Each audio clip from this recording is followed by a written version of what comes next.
രാവിലെ ക്ഷീണം, വല്ലാതെ ക്ഷീണം വിട്ടുമാറുന്നില്ല, തഹജ്ജുദ് നിസ്കരിക്കാൻ പറ്റുന്നില്ല. പലരും അത് ഇപ്പോഴും കംപ്ലൈന്റ് പറയുന്നുണ്ട്. രാവിലെ നിസ്കരിക്കാൻ പറ്റുന്നില്ല, ഉറക്കം അത്ര കറക്റ്റായി കിട്ടിയില്ല. മറ്റേതൊരു 4-5 മണിക്കൂർ ഉറങ്ങിയ റാഹത്തായിട്ട് വിശ്രമമായി മാറും. നല്ലത് ഒതുവെടുത്തതിന് ശേഷം കിടക്ക നല്ലതുപോലെ വിരിക്കണം. കിടക്ക വിരിക്കുമ്പോൾ പ്രത്യേകം ശ്രദ്ധിക്കണം, അതിലൊരു ചുളിവ് വരാൻ പാടില്ല. കിടക്ക നല്ല വൃത്തിക്ക് എപ്പോഴും വിരിക്കണം. അത് തട്ടിക്കൊടയണം. അത് വിരിച്ചതാകുന്നതാണെങ്കിലും ഒന്നുകൂടെ തട്ടി ഒന്ന് കൊടയെങ്കിലും വേണം. നല്ല വിരിച്ചിട്ടിരിക്കുന്നതാണ്. രാവിലെ എഴുന്നേറ്റപ്പോൾ തന്നെ കിടക്ക വിരിച്ചിട്ടാ, ഇനിയിപ്പോ അങ്ങോട്ട് നേരെ ഒന്ന് അങ്ങോട്ട് കടന്നാൽ മതി. അതങ്ങനെ ആകരുത്. ബെഡ് വാങ്ങിച്ചു വെച്ചിട്ട്, സാധനം വാങ്ങിച്ചു വെച്ചിട്ട് എന്ത് ചെയ്യാ, അതിന്റെ മോളിൽ കയറിയിട്ട് വേഗം ഒന്ന് കടക്കാന്ന് കരുതി. മുബാറക്കൊക്കെ വാങ്ങിച്ചെന്ന് തോന്നുന്നു. പിന്നെ ബെഡിന്റെ ആളാണ്. അള്ളാഹു നമുക്ക് ബർക്കത്ത് ചൊരിയട്ടെ. ഇപ്പൊ ഇറങ്ങിയിരിക്കുന്ന പുതിയ ട്രെൻഡ് ബെഡാണിത് കേട്ടോ. പിള്ളേർക്കൊക്കെ പറഞ്ഞാൽ മനസ്സിലാവും. ഈ സാധനം വാങ്ങിയിട്ട് 100 ദിവസം വാങ്ങിച്ച് ഉപയോഗിച്ച് നോക്കിയിട്ട് അവസാനം എന്ത് ചെയ്യാണ്, തിരിച്ചു കൊടുക്കുക. 99 ദിവസം മുബാറക്ക് അങ്ങനെയാണ്. കാരണം എന്താ, 100 ദിവസം വരെ ഉപയോഗിച്ചിട്ട് ബുദ്ധിമുട്ടുണ്ടെങ്കിൽ എന്ത് ചെയ്യാൻ, തിരിച്ചു കൊടുക്കാന്നാണ് അതിന്റെ ഡിമാൻഡ് തന്നെ. അപ്പൊ 99 ദിവസം ഉപയോഗിച്ചിട്ട് പിന്നെ കൊടുത്തേച്ചു, എന്നിട്ട് പിന്നെ അടുത്ത വാങ്ങിയ വീണ്ടും ഓർഡർ ചെയ്യുക, വീണ്ടും 99 ദിവസം ഉപയോഗിക്കുക. അത് തന്നെ കളി. ഏതു ആയിക്കോട്ടെ, ഇത് നല്ല വിരിപ്പ് അതിന്റെ മുകളിൽ വിരിക്കുക, ഒരു ചുളിവ് പോലും ഇല്ലാതെ. ഒതു എടുത്തിട്ട് അവിടെ വന്ന് ഇരുന്നിട്ട് കിടക്കുന്നതിന് മുമ്പായിട്ട് ഈ പറഞ്ഞത് ഓതി വിടുക. അതിലെന്താ കാരണം, ഇതെല്ലാം ബറക്കത്തുള്ള സൂക്തങ്ങളാണ്. ഒന്നാമതായി ഓതിയത് ഫാത്തിഹ സൂറത്താണ്. ആ സൂറത്ത് ഓതിലൂടെ പരിപൂർണമായ രോഗശമനമാണ്. ഖുർആനിലൂടെ രോഗശമനമാണ്, കാരുണ്യമാണ് ഹബീബായ റസൂലുള്ളാഹി. രണ്ടാമത് സൂറത്തുൽ ഇഖ്ലാസ് 3 വട്ടം ഓതിയാൽ തഅദീലു ഫുലുസുൽ ഖുർആൻ. 1 വട്ടം ഓതിയാൽ തന്നെ ഖുർആനിന്റെ 3/1. 3 വട്ടം ഓതിയാലോ ഖുർആൻ 30 ജുസ്ഉ ഓതിയതിന്റെ പ്രതിഫലമാണ്. പിന്നെ ഓതിയത് മുഅവ്വിദതൈനിയാണ്. നബി സല്ലല്ലാഹു അലൈഹി വസല്ലമ തങ്ങൾ ഖുൽ അഊദു ബിറബ്ബിൽ ഫലഖും നാസും, ഈ 2 സൂക്തങ്ങൾ അവതരിക്കുന്നതിന് മുമ്പ് നബി തങ്ങൾ പലപ്പോഴും പല വിഷയങ്ങൾ പറഞ്ഞിട്ട് അറബിയിൽ മന്ത്രിച്ചു. പക്ഷേ ഈ 2 സൂക്തങ്ങൾ അവതരിച്ചതിന് ശേഷം മരണം വരെയും നബി സല്ലല്ലാഹു അലൈഹി വസല്ലമ തങ്ങൾ ഈ 2 സൂറത്ത് കൊണ്ട് മന്ത്രിച്ചിരുന്നു. സ്വഹീഹായ ഹദീസ്. അവസാന സക്കറാത്തിന്റെ ഹാലിൽ ആയിഷ ബീബി റളിയല്ലാഹു അൻഹയുടെ ചാരത്ത് നിലകൊള്ളുമ്പോൾ ഫല്ലാഹി ഇന്ന ലിൽ മൗതി ലസകറാത്ത്, അല്ലാഹുവിനെ തന്നെയാണ് സത്യം, മരണത്തിന് വല്ലാത്ത വേദനയുണ്ട് ആയിഷ എന്ന് പറഞ്ഞ് തൊട്ടടുത്തിരിക്കുന്ന തോൽപാത്രത്തിലെ കൈയിട്ടിട്ട് അതിലെ വെള്ളം കൊണ്ട് പ്രവാചകർ സല്ലല്ലാഹു അലൈഹി വസല്ലമ തങ്ങൾ തടവുകയാണ്. ഈ സമയത്ത് ആയിഷ ഉമ്മ റളിയല്ലാഹു അൻഹ പറയുന്നു, ഞാൻ പ്രവാചകർ സല്ലല്ലാഹു അലൈഹി വസല്ലമ തങ്ങൾക്ക് വളരെ ബുദ്ധിമുട്ടുള്ള ആ സക്കറാത്തിന്റെ വേളയിൽ ഞാൻ പ്രവാചകർക്ക് മന്ത്രിച്ചു കൊടുത്തു സൂറത്തുൽ ഫലഖും നാസ് മോദി, ഖുൽ അഊദു ബിറബ്ബിൽ ഫലഖും ഖുൽ അഊദു ബിറബ്ബിൻ നാസ് മോദി. സക്കറാത്തിന്റെ ഹാലിൽ നബി തങ്ങൾക്ക് ഓതി മന്ത്രിച്ച് നബിയുടെ കയ്യിൽ ഞാൻ ഊതി കൊടുത്തു. ആ കൈ കൊണ്ട്, നബിയുടെ ശറഫാക്കപ്പെട്ട കൈ കൊണ്ട് നബിയുടെ ശരീരത്തിൽ തടവി കൊടുത്തു. അപ്പൊ സക്കറാത്തിന്റെ ഹാലിൽ പോലും മരണവേദന പോലും ശമിപ്പിക്കാൻ ഹേതുവാണ് ഈ 2 സൂക്തങ്ങൾ. അല്ലാഹു തൗഫീഖ് തരട്ടെ. നമുക്കൊക്കെ ഇതറിയാം, പക്ഷെ ഇതൊക്കെ നിസ്സാരവൽക്കരിക്കാൻ, ഇതൊക്കെ ഓതി കടക്കാൻ പറഞ്ഞാൽ നമ്മൾ മൈൻഡ് ചെയ്യൂല.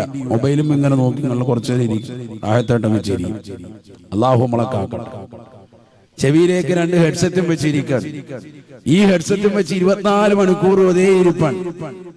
രാവിലെ സ്കൂളിലേക്ക് പോകുമ്പോഴും തന്നെ, ബസ്സിൽ പോകുമ്പോഴും തന്നെ, ട്രെയിനിൽ പോകുമ്പോഴും തന്നെ, വീട്ടിൽ വന്നാലും ഇത് തന്നെ, ഉറങ്ങാവുന്ന നേരത്തും ഇത് തന്നെ. ഈ ഖുർആൻ എന്ന് കേട്ടിരുന്നാലും എത്ര ബറക്കത്താണ്. അല്ലാഹു തൗഫീഖ് നൽകട്ടെ. അതുകൊണ്ടല്ലേ ഹബീബായ റസൂലുള്ളാഹി സ്വല്ലല്ലാഹു അലൈഹി വസല്ലമ തങ്ങൾ പറയുകയാണ്, യുദ്ഫഉൽ മുസ്തമിഅൽ ഖുർആനി ബൽ വദ്ദുനിയാ വഅൻതാലിൽ ഖുർആനി ബൽ വൽ ആഖിറ. പരിശുദ്ധമായ ഖുർആൻ കേൾക്കാൻ തയ്യാറാകുന്ന ഏതൊരു മനുഷ്യനുണ്ടോ, ദുനിയാവിന്റെ എല്ലാ ബലാ മുസീബത്തുകളെ തൊട്ട് കാവലാണ്, കാവലാൻ. വഅൻതാലിൽ ഖുർആനി ബൽ വൽ ആഖിറ, ആഖിറത്തിന്റെ ബലാ മുസീബത്തുകളെ തൊട്ട് സംരക്ഷണമാണ് ഖുർആൻ ഓതൽ കൊണ്ടെന്നും ഹബീബുനാ റസൂലുള്ളാഹി. നോക്കൂ നിങ്ങൾ, കാരുണ്യം ലഭിക്കാൻ നിദാനം, എല്ലാ അപകടങ്ങളെ തൊട്ട് സംരക്ഷണം കിട്ടാൻ നിദാനം ഖുർആൻ കേട്ടാൽ. ഖുർആൻ കേൾക്കുമ്പോൾ തന്നെ റഹ്മത്താണ്, ബറക്കത്താണ്, ഐശ്വര്യാണ്. ഇന്ന് നമ്മളിൽ 90% ആളുകളും ഖുർആൻ അത്ര കേൾക്കാൻ തയ്യാറല്ല. ഞാരെങ്കിലൊക്കെ ഓതാൻ തയ്യാറാണെങ്കിൽ പോലും പലരും കേൾവി കുറഞ്ഞു പോയി. രണ്ടും വേണമെന്നാണ്. ഖുർആൻ ധാരാളം പ്രാവശ്യം കേൾക്കണം. മറ്റൊരാൾ ഓതി കേൾക്കുന്നതിന് ഇഷ്ടപ്പെട്ടിരുന്നു ഹബീബ് മുഹമ്മദ് റസൂലുള്ളാഹി. കാരണം ഇത് കാരുണ്യത്തിൻ്റെതാകുന്ന വചനങ്ങളാണ്. ഒരിക്കൽ മഹാനാകുന്ന അബ്ദുല്ലാഹി ഇബ്നു മസ്ഊദ് റളിയല്ലാഹു അൻഹു, നബിയുടെ സ്വഹാബത്തിൽ 4 പേരാണ് ഖുറാഉകൾ, ഏറ്റവും നല്ല വൃത്തിക്ക് ഖുർആൻ ഓതുന്നവർ. എത്ര പേരാണ്? 4 പേരാണ്. അതിൽ പ്രമുഖനായ വ്യക്തിയാണ് ആര്? അബ്ദുല്ലാഹി ഇബ്നു മസ്ഊദ് റളിയല്ലാഹു അൻഹു. അല്ലാഹു കൊടുത്ത ദറജ ഉയർത്തട്ടെ. ഇബ്നു മസ്ഊദ് റളിയല്ലാഹു അൻഹു അവിടുന്ന് ഖുർആൻ ഏറ്റവും മനോഹരമായ രീതിയിൽ പാരായണം ചെയ്യും. ലോകത്താദ്യമായി ഖുർആൻ പരസ്യമായി ഓതിയതും അവരാണ്. കഅബയുടെ പരിസരത്ത് പോയി അർ-റഹ്മാൻ വളരെ മനോഹരമായി ഓതുമ്പോഴാണ് അവരുടെ കർണപുടത്തിന് അടിയിട്ടുന്നത്. ബോധരഹിതനായി വീണു. അടിച്ചത് മറ്റാരുമല്ല, അബൂജഹലാണ് ലഅനത്തുല്ലാഹി അലൈഹി. ഇതേ അബൂജഹൽ തന്നെ ഇസ്ലാമിക ധർമ്മസമരത്തിൽ ഏർപ്പെടുന്നതാകുന്ന വേളയിൽ മക്കയിൽ നിന്ന് മദീനയിലേക്ക് ഹിജ്റ വന്നതാകുന്ന പ്രവാചകരെയും കുടുംബത്തെയും അവിടെയും സമ്മതിക്കില്ല, അവിടെയും അനുയായികളെ വെച്ചുപറപ്പിക്കില്ല എന്ന നിലയിലേക്ക് ബദറിലേക്ക് മാർച്ച് ചെയ്തു വന്നതാകുന്ന അബൂജഹലിനെ മുആദ് മുഅവ്വിദ് എന്ന് പറയുന്ന 2 ചെറിയ കുട്ടികളെ കണങ്കാലിൽ വെട്ടി നിലത്തിട്ടപ്പോ അബൂജഹലിന്റെ കഴുത്ത് വെട്ടിയെടുത്ത് ചെവിക്ക് തൂക്കിക്കൊണ്ട് പ്രവാചകരുടെ ചാരത്തേക്ക് വന്നു മഹാനാകുന്ന അബ്ദുല്ലാഹി ഇബ്നു മസ്ഊദ് റളിയല്ലാഹു അൻഹു. നബി തങ്ങൾ പറഞ്ഞു, അൽ ഉദുനു ബിൽ ഉദുനി വറഉസു സിയാദ. അൽ ഉദുനു ബിൽ ഉദുനി, ചെവിക്ക് ചെവി ഇസ്ലാമിന്റെ നിയമമാണ്. ആ ചെവിയുടെ ഭാഗം നോക്കി വെട്ടി അദ്ദേഹത്തിന്റെ കഴുത്ത് വെട്ടിയെടുത്ത് ചെവിയിൽ ഇങ്ങനെ പിടിച്ചിട്ട് ഇങ്ങനെ കൊണ്ടുവരാൻ. ഒരു കാലഘട്ടത്തിൽ പരിശുദ്ധമായ ഖുർആൻ പരസ്യമായി കഅബയുടെ പരിസരത്ത് വെച്ച് ഓതിയപ്പോ ഇബ്നു മസ്ഊദേ, നിന്റെ കർണപുടം അടിച്ച് നിന്റെ കർണപുടത്തിലൂടെ രക്തം ഒലിപ്പിച്ച് നിന്നെ ബോധം കെടുത്തി വിട്ടതാകുന്ന അബൂജഹലിന്റെ ചെവിക്ക് ചെവി തല അധികമാണെന്ന് ഹബീബ് മുഹമ്മദ് മുസ്തഫ സല്ലല്ലാഹു അലൈഹി വസല്ലം. ചരിത്രമാണിത്. നിൽക്കട്ടെ, അത് മറ്റൊരു വസ്തുതയാണ്. ഖുർആൻ ആദ്യമായി പരസ്യമായി ഉറക്കോതിയ വ്യക്തിയാണ് ആര്? അബ്ദുല്ലാഹി ഇബ്നു മസ്ഊദ് റളിയല്ലാഹു അൻഹു. നല്ല ഖിറാഅത്താണ്, നല്ല ഖാരിയാണ്. നമ്മൾ ഖാരി എന്ന പേര് പറയുന്ന ആളുകൾക്കൊക്കെ അവർക്ക് വേണ്ടി എപ്പോഴും ഫാത്തിഹ ഓതിയാൽ അതിന്റെ മദദ് ഉണ്ടാവും. അല്ലാഹു തൗഫീഖ് നൽകട്ടെ. മഹാനാകുന്ന അബ്ദുല്ലാഹി ഇബ്നു മസ്ഊദ് റളിയല്ലാഹു അൻഹു അവിടുന്ന് നല്ല ഖാരി ആയതുകൊണ്ട് തന്നെ നബി സല്ലല്ലാഹു അലൈഹി വസല്ലം തങ്ങൾ അദ്ദേഹത്തോട് പറഞ്ഞു, നീ എനിക്ക് വേണ്ടി ഖുർആൻ അല്പം ഓതി തരണം. ഇബ്നു മസ്ഊദ് റളിയല്ലാഹു അൻഹു പറഞ്ഞു, നബിയെ, തങ്ങൾക്കല്ലേ ഖുർആൻ അവതരിക്കപ്പെട്ടത്? ഇബ്നു മസ്ഊദ് റളിയല്ലാഹു അൻഹുവിനോട് നബി സല്ലല്ലാഹു അലൈഹി വസല്ലം തങ്ങൾ പറഞ്ഞു, എനിക്കാണ് ഇറക്കിയതെങ്കിലും ഞാനല്ലാത്ത മറ്റൊരാളിൽ നിന്ന് ഓതി കേൾക്കുന്നതിന് ഇഷ്ടം വെക്കുന്നു എന്ന് ഹബീബ് മുഹമ്മദ് റസൂലുള്ളാഹി. കാരണം നബി തങ്ങൾ തന്നെ പഠിപ്പിച്ചതാണ്, യുദ്ഫവൻ മുസ്തമിഉൽ ഖുർആനി ബൽവദ് ദുനിയ. ദുനിയാവിന്റെ എല്ലാ ബലാ മുസീബത്തുകളും ഒഴിഞ്ഞു പോകണമെങ്കിൽ ഖുർആൻ നല്ലതുപോലെ കേൾക്കണം, നല്ലതുപോലെ കേൾക്കണം. പഴയ കാലമല്ലല്ലോ, ഇന്നിപ്പോ എത്ര കാര്യങ്ങളാണ്, എത്ര മനോഹരമായ ഓത്തുകളാണ് യൂട്യൂബിലൂടെ നമുക്ക് ലഭിക്കും. ഗൂഗിൾ സെർച്ച് ചെയ്താൽ ലഭിക്കും. അതിൽ തന്നെ പ്രത്യേക ആപ്പുകളുണ്ട്. ഇതൊക്കെ ഡൗൺലോഡ് ചെയ്ത് വെച്ചിട്ട് ഖുർആൻ ഇങ്ങനെ കേൾക്കുക. യാത്രയിൽ മറ്റൊന്നും വേണ്ട, ഖുർആൻ ഇങ്ങനെ കേൾക്കുക. അത് തന്നെ ഖൈർ. അല്ലാഹു തൗഫീഖ് തരട്ടെ. അപ്പൊ തന്നെ ഹൃദയം നന്നാവും, ഹൃദയത്തിൽ ആത്മീയതയുണ്ടാവും, ഹൃദയത്തിന്റെ കടുകട്ടി കുറയും. ഇന്ന് നമുക്ക് ഒരാളെ സഹായിക്കാൻ തോന്നില്ല. എന്താ കാരണം? നമ്മളിങ്ങനെ വണ്ടി ഓടിച്ചു പോകുന്നു, ഒരാൾ വെളിയിൽ നിന്ന് ഹെൽപ്പ് ഹെൽപ്പ് എന്നൊക്കെ പറഞ്ഞ് കൈയും കാലിട്ടടിച്ചാലും റോഡിൽ ആക്സിഡന്റ് പെട്ട് കിടക്കുന്നവനെ സമയമില്ല, വേഗം ചവിട്ടിയിട്ടാണ് ഇപ്പുറത്തിരിക്കുന്ന വാപ്പാനെ പറയാം, വേഗം വണ്ടി വിട്ടേക്കാം, അവിടെ നിന്നാ വള്ളിയാവും, നമ്മുടെ വണ്ടിയിലോട്ട് പിടിച്ച് കയറ്റുമെന്ന് പറയും. അതായത് നടന്നുകൊണ്ടിരിക്കുന്നു. ആണോ അല്ലയോ? രക്തത്തിൽ കുളിച്ചു നിൽക്കുന്ന ആളാണ്. പക്ഷെ അയാളെ ഒന്ന് സഹായിക്കാനുള്ള മനസ്കൃതി പോലും ഇന്ന് നമ്മുടെ ഹൃദയത്തിലില്ല. എന്താ കാരണം? ഹൃദയം കടുകട്ടിയായി. കാരണം വണ്ടിയിലിട്ടിരിക്കുന്ന നല്ല DJ പാട്ടാണ്, ആലാപ്പള്ളിയും കേട്ടോണ്ടാ പോകുന്നത്. പിന്നെ അങ്ങനെ നന്നാവും. അല്ലാഹു നമ്മളെ കാക്കുമാറാവട്ടെ. ഈ DJ പാട്ട് കേട്ടുന്നതാകുന്ന രക്ഷിതാക്കൾക്ക് മക്കൾക്ക് പിന്നെ എങ്ങനെ ആത്മീയത?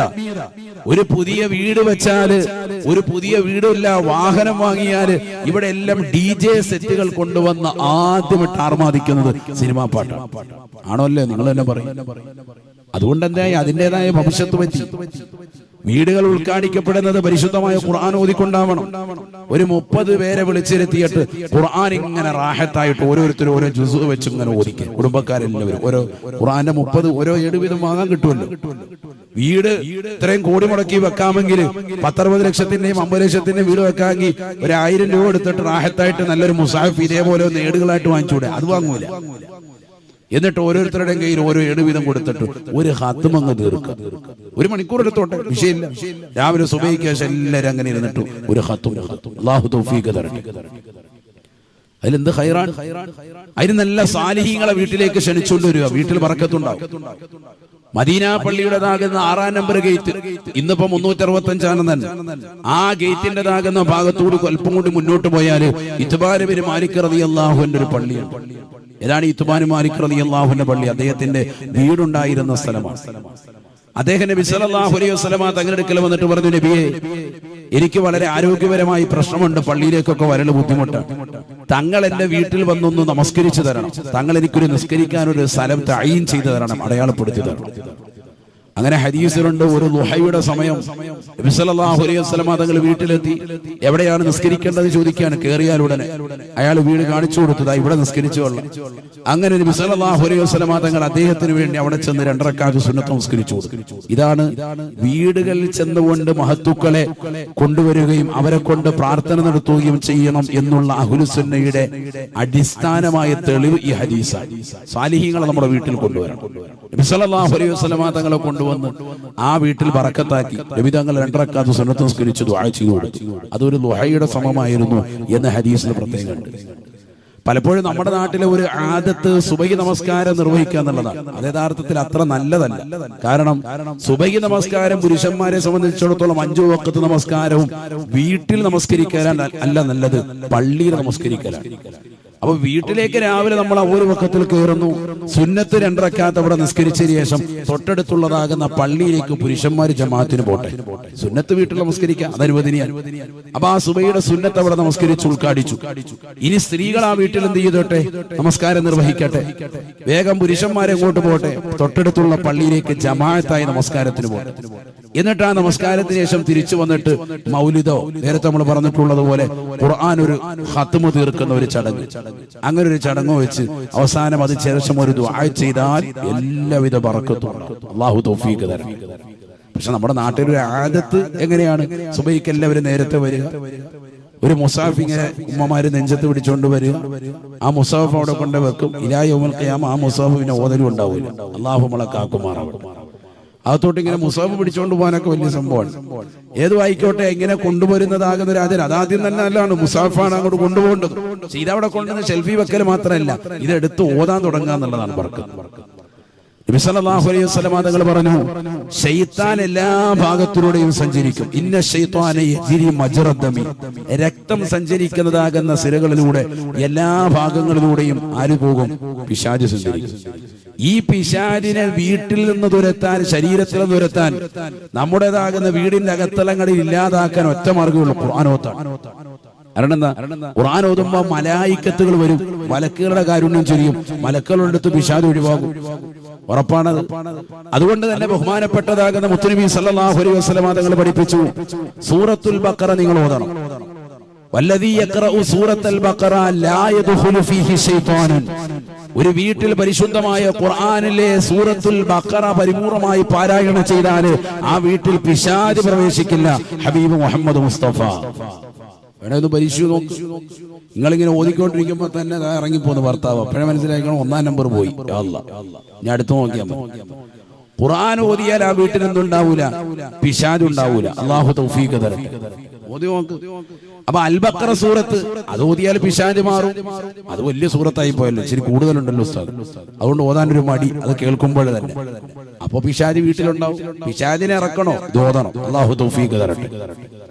നമ്മളല്ലാതെ മറ്റ് ചികിത്സകളൊക്കെ നടത്തുന്നുണ്ട്, പക്ഷെ ഖുർആനികമായ ഒരു ചികിത്സ നടത്തുന്നില്ല. കാരണം ഈ ഖുർആൻ എന്താണ്? ഓതിയാൽ ബറക്കത്താണ്, റഹ്മത്താണ്. അല്ലാഹു തൗഫീഖ് നസീബാക്കട്ടെ. ഞാൻ നീട്ടുന്നില്ല. പറയാനാണെങ്കിൽ ഖുർആനുമായി ബന്ധപ്പെട്ടത് ഡസൻകണക്കിന് ഹദീസുകളും ആയത്തുകളുണ്ട്. അല്ലാഹു നമ്മളെ സാലിഹീങ്ങളെ ചേർക്കുമാറാവട്ടെ.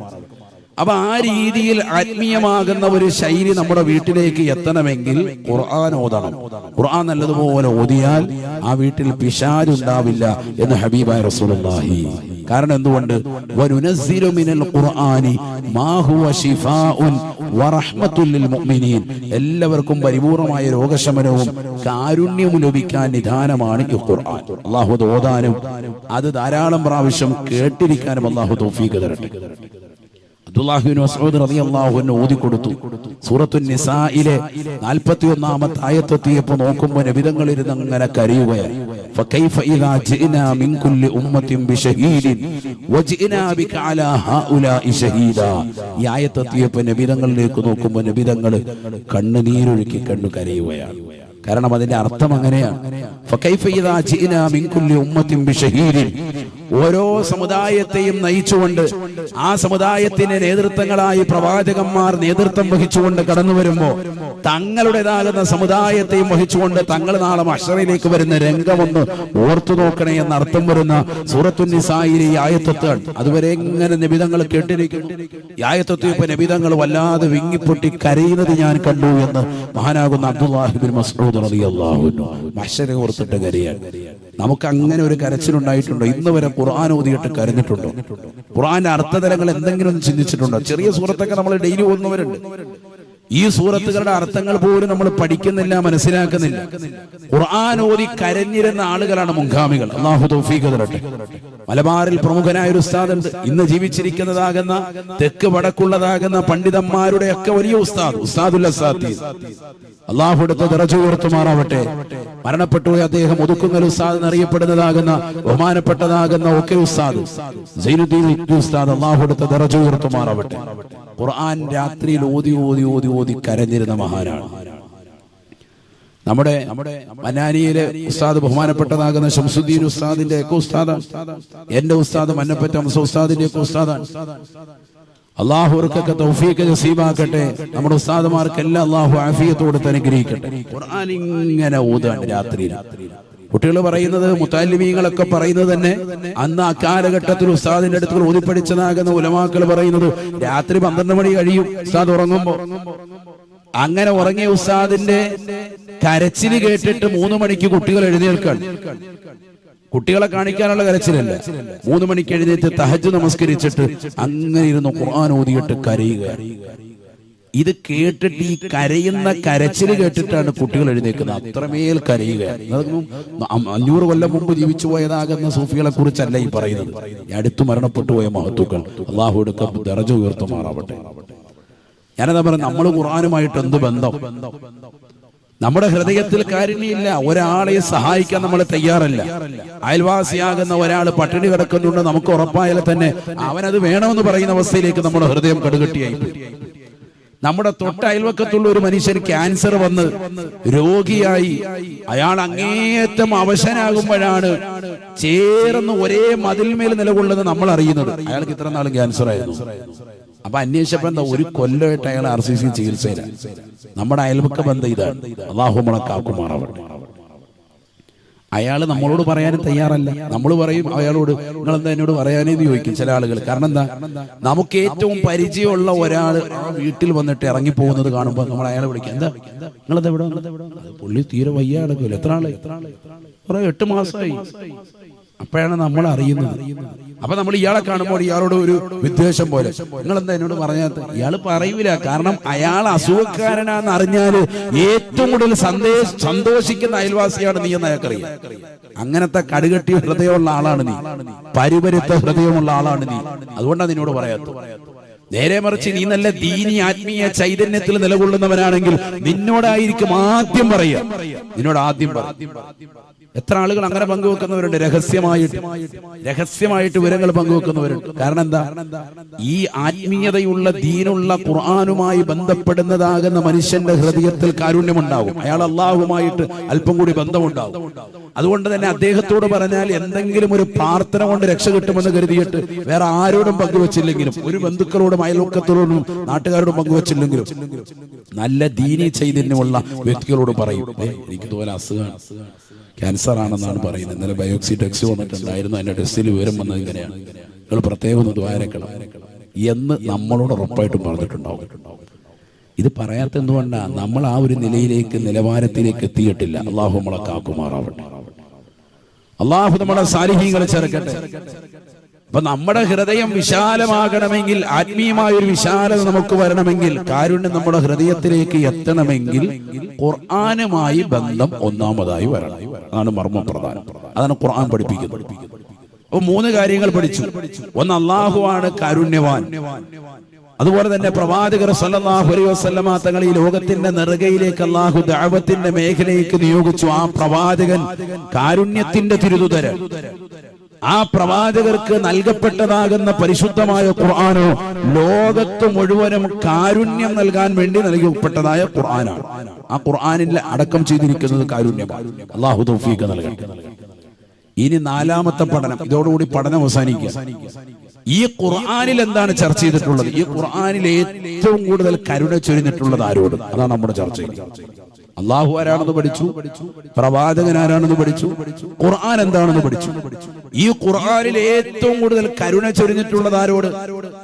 അത് പഠിക്കണ്ടേ? അള്ളാഹു തൗഫീഖ് നസീബാക്കട്ടെ. ഖുർആനിൽ ഏറ്റവും കൂടുതൽ കരുണ ചൊരിഞ്ഞിട്ടുള്ളത് രോഗികളോടാണ്. ശരിക്കും മനസ്സിലാക്കണം. അള്ളാഹു തൗഫീഖ് നൽകട്ടെ. ആ രോഗികൾക്ക് വേണ്ടി നിലകൊള്ളുന്ന സംഘടനയാണ് നമ്മുടെ സംഘടന. അവനാണ് ഈ ട്രസ്റ്റിന്റെ വിഷയത്തിൽ ഇത്രയും സംസാരിച്ചത്. അള്ളാഹു തൗഫീഖ് നസീബാക്കുമാറാകും. എന്തിനാണ് ഇപ്പൊ ഇങ്ങനെ ഒരു ട്രസ്റ്റ് എന്ന് ചിന്തിക്കുന്നവരുണ്ടാകും. ഇത് മറ്റൊന്നുമല്ല, ഇത് സാധുക്കളായ ആളുകൾ, 2 കിഡ്നിയും ട്രബിളായിട്ട് ഡയാലിസിസ് വിധേയരാകുന്ന സാധുക്കളായ ആളുകൾക്ക് പരിപൂർണമായി അവരുടേതാകുന്ന രോഗശമനത്തിന് ഉപകരിക്കുന്നതാണല്ലോ, ഒരു മാറ്റം വരുത്തുന്നതാണല്ലോ ഡയാലിസിസ് എന്ന് പറയുന്ന പ്രക്രിയ. അതടക്കമുള്ളതാകുന്ന കാര്യങ്ങൾ നടത്തിക്കൊണ്ട് സാധുക്കളെ സഹായിച്ചുകൊണ്ട് രോഗികൾക്ക് ആശ്വാസം പകർന്നുകൊണ്ട് നിലകൊള്ളുന്ന മഹനീയമായ ട്രസ്റ്റാണ് നമ്മുടെ. അതുകൊണ്ടാണ് ഇതിൽ ബഹുനിരാകുന്ന പണ്ഡിത നേതൃത്വങ്ങളൊക്കെ ഇതിൽ പരിപൂർണമായി ഭാഗവാക്കായത്. ഞാൻ മനസ്സിലാക്കുന്നു ഷമീം ഉസ്താദ് ഇതിലുണ്ട്. അതുപോലെ തന്നെ പ്രിയപ്പെട്ടതാകുന്ന ഇലവുമാലൻ ശംസുദ്ദീൻ മദാനി പ്രിയ സുഹൃത്താണ്, അദ്ദേഹം ഇതിന്റെ സെക്രട്ടറിയായി നിലകൊള്ളുന്നു. ആലിമീങ്ങളുടെ ആശീർവാദത്തോടുകൂടി ബഹുമാനപ്പെട്ടതാകുന്ന നമ്മുടെ നാട്ടുകാരൻ താജുദ്ദീൻ സാഹിബ് ഇതിന് നേതൃത്വം കൊടുക്കാൻ കാരണമതാണ്. അല്ലാഹു കബൂൽ ചെയ്ത് അനുഗ്രഹിക്കട്ടെ. കാരണം ഇതാണ് ദീൻ. പരിശുദ്ധമായ ഇസ്ലാം ലോകത്ത് വിഭാവനം ചെയ്യുന്നത് കാരുണ്യമാണെന്നുള്ള തിരിച്ചറിവ്, ഖുർആനിലൂടെയുള്ള ഈ തിരിച്ചറിവ് ജനങ്ങളിലേക്ക് എത്തിച്ചു കൊടുക്കാൻ കരുണാമയനായ അല്ലാഹു, കാരുണ്യവാനാകുന്ന പ്രവാചകർ സല്ലല്ലാഹു അലൈഹി വസല്ലമ തങ്ങൾ മുഖേന കരുണ ലോകത്തിന് വിഭാവനം ചെയ്യുന്ന പരിശുദ്ധമായ ഖുർആനിലൂടെ ഏറ്റവും കൂടുതൽ കരുണ ചൊരിഞ്ഞിട്ടുള്ളത് സൃഷ്ടികളിൽ രോഗികളോടാണ്. വെറുതെ തള്ളുകയാണ് ഉസ്താദ് എന്ന് കരുതരുത്. ഞാൻ പറഞ്ഞ സമയമില്ലാത്തതുകൊണ്ടില്ല, ആയത്തോ ദിവസം ഓതി പറയും. എനിക്ക് ഓതി പറയാൻ ശബ്ദത്തിന് ബുദ്ധിമുട്ടുള്ളത് കൊണ്ടാണ്. അല്ലെങ്കിൽ ഇങ്ങനെയല്ല, ഇതിപ്പോ ഞാൻ ഒരു ക്ലാസ് പോലെ അങ്ങ് പോവാൻ. അള്ളാഹു നമ്മളെ സാലിഹ്യങ്ങൾ ചേർക്കട്ടെ. അള്ളാഹു നമുക്ക് ആഫിയത്ത് നസീബാക്കട്ടെ. പ്രിയമുള്ളവരെ, ചിന്തിക്കാൻ നോക്കൂ നിങ്ങൾ. ഇസ്ലാമിന്റെ ഏറ്റവും മഹനീയമായ കർമ്മമാണല്ലോ നിസ്കാരം. ആണോ അല്ലേ? ആണ് നിസ്കാരം. അഫ്ളലുൽ ഇബാദത്തിൽ ബദനിയത്തി കുല്ലിഹാ അസ്സലാ. ശരീരം കൊണ്ട് നിർവഹിക്കുന്ന ഏറ്റവും മഹത്തരമായ കർമ്മമാണെന്ത്? നിസ്കാരം. ആ നിസ്കാരത്തിന് വേണ്ടി തയ്യാറെടുക്കുന്നതാകുന്ന ഒരു സത്യവിശ്വാസി, അവന് ഒന്നുവെടുക്കാൻ വേണ്ടി വെള്ളമില്ലാത്തൊരു സാഹചര്യം, ഒന്നില്ലെങ്കിൽ വെള്ളമില്ല, അല്ലെങ്കിൽ ഒന്നുവ് ചെയ്യുന്ന അവയവങ്ങളിലേക്ക് മുറിവ് പറ്റി അപ്പോൾ അവിടെ ബാൻഡേഡ് ചുറ്റിയിരിക്കുന്നു, അല്ലെങ്കിൽ പ്ലാസ്റ്റർ ഇട്ടിരിക്കുന്നു, വെള്ളം നനയാൻ പാടില്ലാത്തൊരവസ്ഥ. അങ്ങനെ ഒരു ഘട്ടത്തിലേക്ക് വന്നാൽ അവരോട് വെള്ളം നനച്ചുകൊണ്ട് തന്നെ നീ ഒന്നുവെടുക്കണേ എന്ന്, നിസ്കരിക്കണേ എന്ന് പരിശുദ്ധ ഇസ്ലാം പറയുന്നില്ല. മറിച്ച് അവനോട് കാരുണ്യമാണ്. അല്ലാഹു സുബ്ഹാനഹു വ തആല പറയുന്നു, ഫതയമ്മമു സഈദൻ ത്വയ്യിബൻ ഫംസഹു ബിവുജൂഹികും വഅയ്ദികും. ഖുർആൻ. അതിപ്പോ എല്ലാം കൂടി ഓതി പറയുന്നില്ല, വളരെ കുറഞ്ഞ നമ്മുടെ ഭാഗം മാത്രം പറഞ്ഞു പോകും. നിങ്ങൾ തയമ്മം ചെയ്താൽ മതി. ഫതയമ്മമു സഈദൻ ത്വയ്യിബൻ, നല്ല ശുദ്ധമായ മണ്ണടിച്ചിട്ട് അതിൽ നിങ്ങൾ നിങ്ങളുടെ മുഖവും നിങ്ങളുടെ കൈയും നല്ലതുപോലെ തടവിന് തയമ്മം ചെയ്യാം. ഇപ്പൊ ഉദാഹരണത്തിന് ഈ വിരലാണ് മുറിഞ്ഞത് എങ്കിൽ ഈ വിരലിന് വേണ്ടി ഇവിടെ ഒരു പ്ലാസ്റ്റർ ഇട്ടിരിക്കുകയാണെങ്കിൽ ഈ വിരൽ ഒഴികെയുള്ള ബാക്കിയുള്ള അവയവങ്ങൾ മുഴുവനും നനച്ചുകൊണ്ട് ഒതുകൊടുക്കുന്നു. ആ അവയവം നനയ്ക്കാൻ പറ്റില്ല, ഡോക്ടർ പറഞ്ഞിരിക്കുകയാണ്, നിർദ്ദേശം കൊടുത്തിരിക്കുകയാണ്. അത് ഊരാനും പറ്റൂല, പ്രയാസം.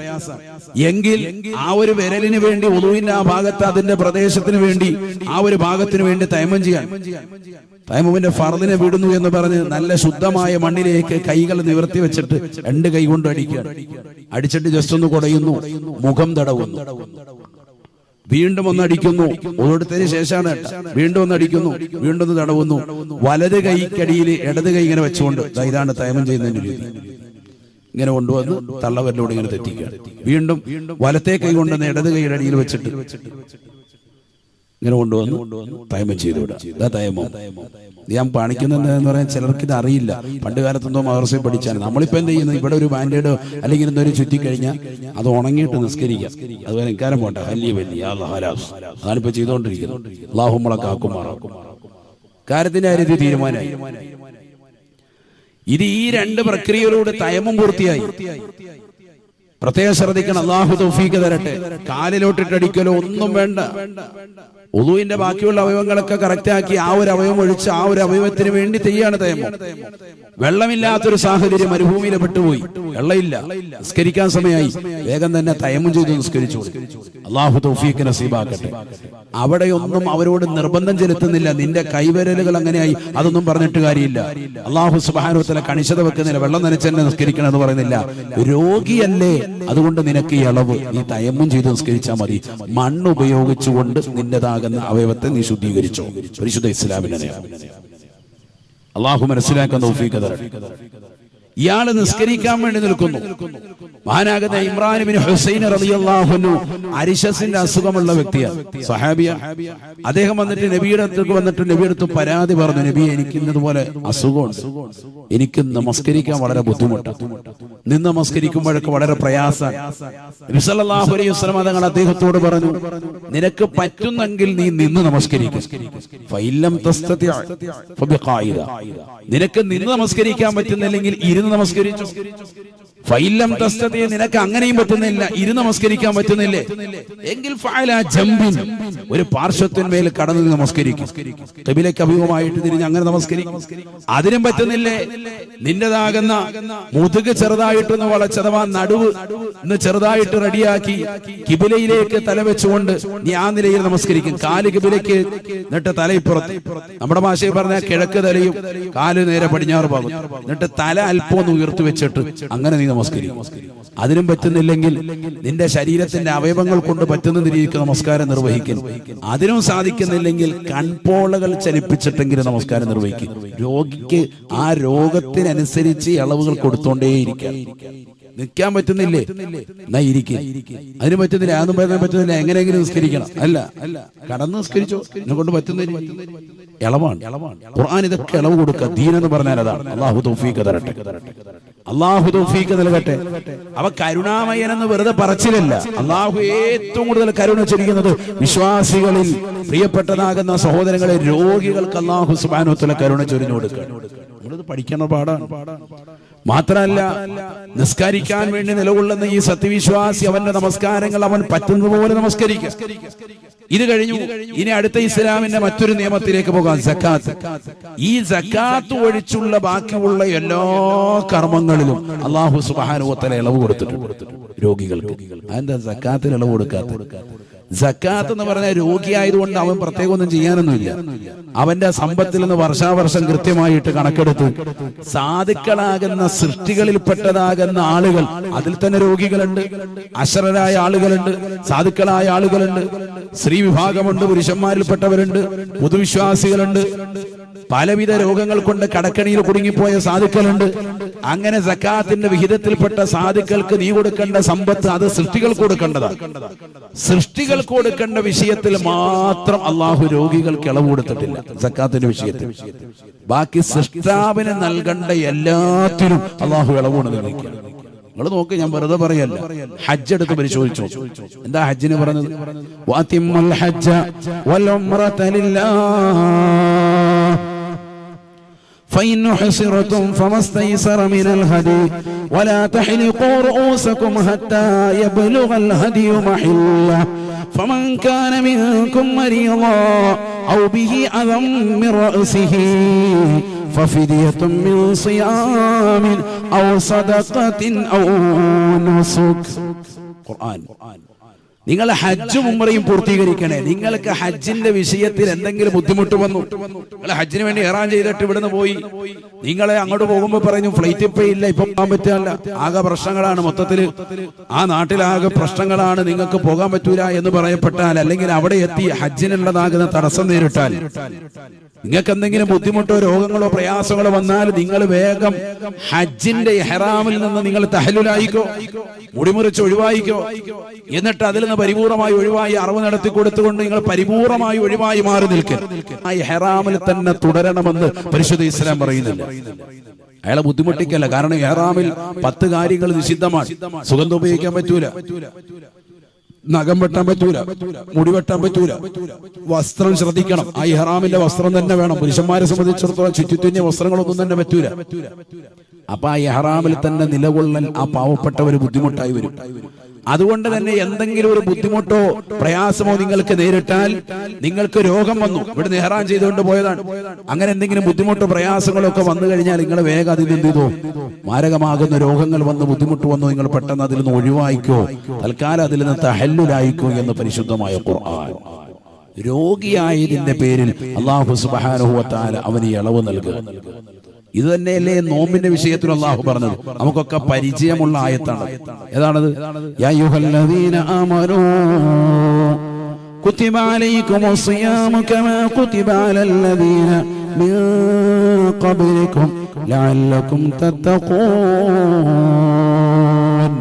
അയ്യാമൻ മഅദൂദാത് فمن كان منكم مريضا أو على سفر فعدة من أيام أخر.